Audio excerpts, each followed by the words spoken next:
The text spoken by the voices and the sound volume are exactly the same as in the original recording. To help the ear adapt itself to the strange rhythm, rapidity and softness of the voice entity's speech, each utterance is repeated several times. The voices here selected are grouped according to the persons addressed and their respective answers, followed by a translation and explanation. They are examples chosen to give the reader a breakthrough, an acoustic illustration of the material presented in the book.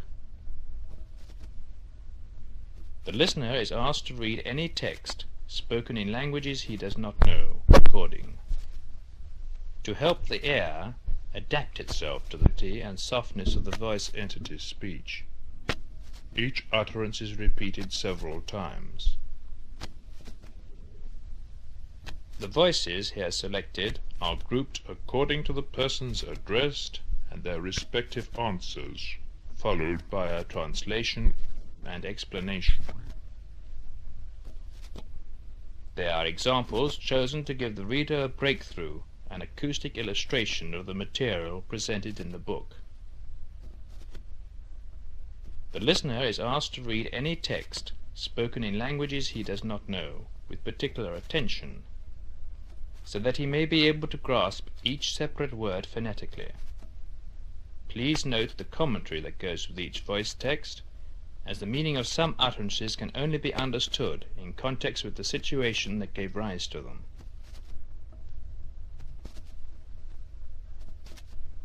The first voice is that of Margarete Petrautsky, who had told the experimenter during her lifetime that she did not believe in an existence after death. After her passing, the experimenter asked her how she felt in the beyond, and a voice, identified as coming from Margarete, answered, "Bedenke, ich bin."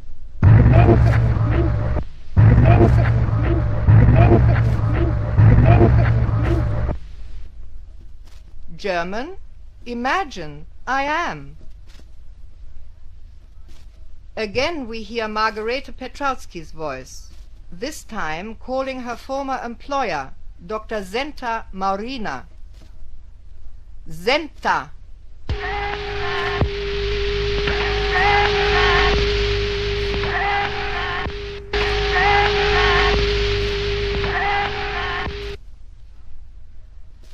Now the experimenter asks if Margarete can hear him, and a voice replies, "Kostja, ja."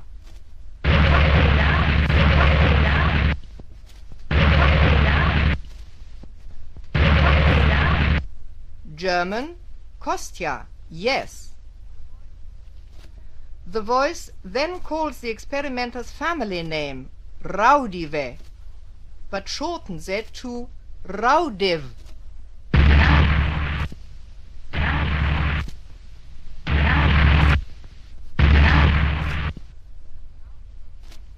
And now we hear in Latvian and German, Koste, tu tik nah.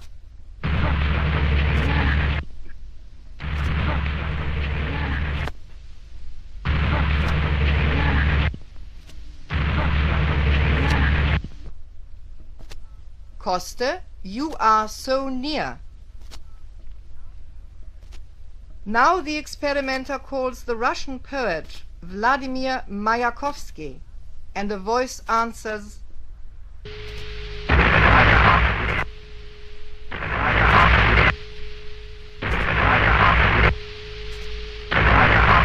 Mayakovsky.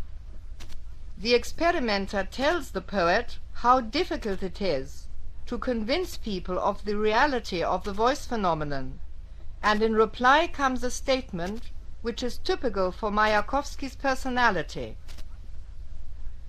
Konstantin, pluj.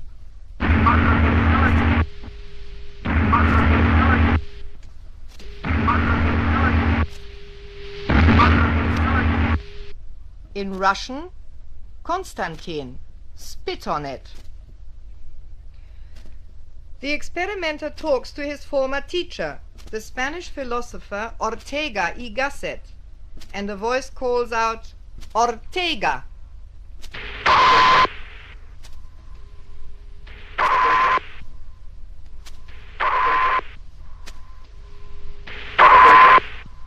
The experimenter asks whether the research into the voice phenomenon had any significance and whether it was based on firm foundations. The voice answers, Entre otras muchas cuestiones. Entre otras muchas cuestiones.